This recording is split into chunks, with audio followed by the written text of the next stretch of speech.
When I was in high school, there was a girl named Natalie that I had a crush on.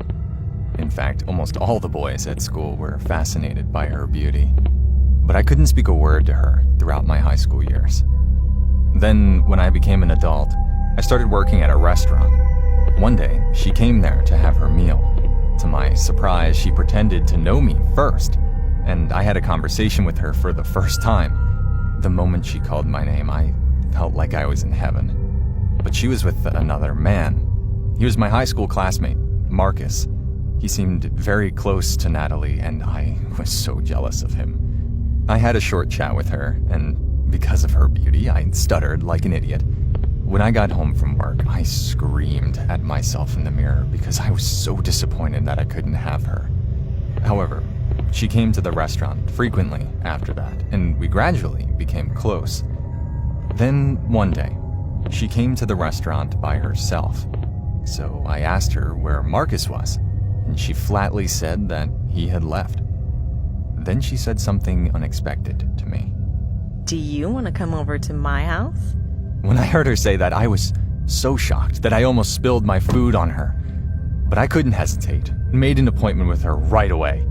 Then I came home, buried my face in my pillow, and rejoiced. A few days later, I went to her house. I knocked, and when she opened the door, I was a little surprised to see that the floor of the house was covered in plastic, and when I went inside, there was a painting hanging on the wall. I remember that she was good at drawing when she was in high school.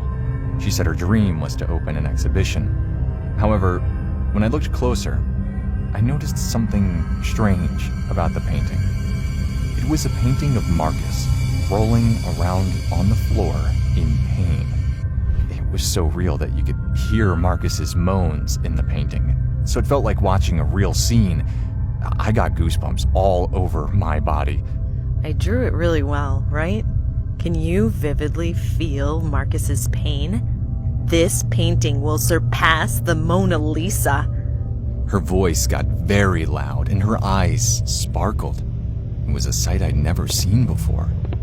I followed her to the living room, where several paintings were hanging on the wall.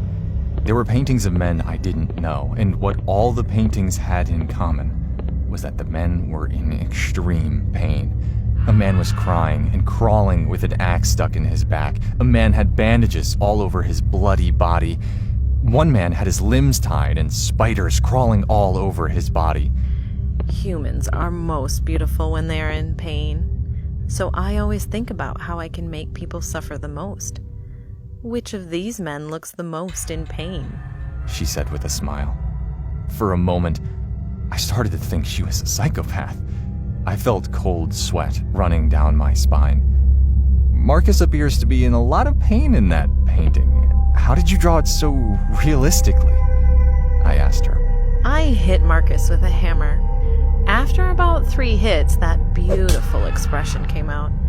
He lived a really successful life because he left such a masterpiece.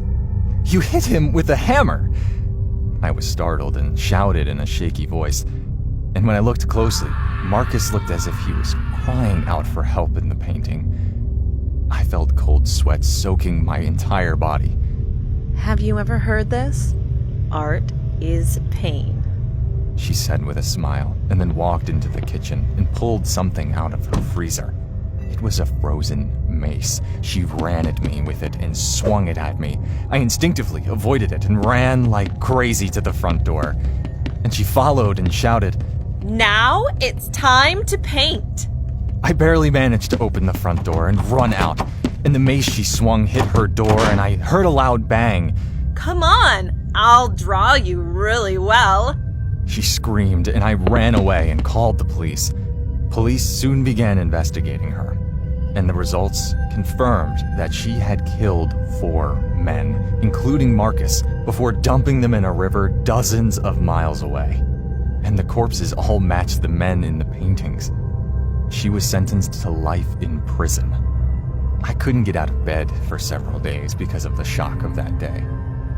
What would have happened if I had been a little late when running away, lost my footing, or failed to open the front door? There'd probably be a painting of me crying on the wall of her house.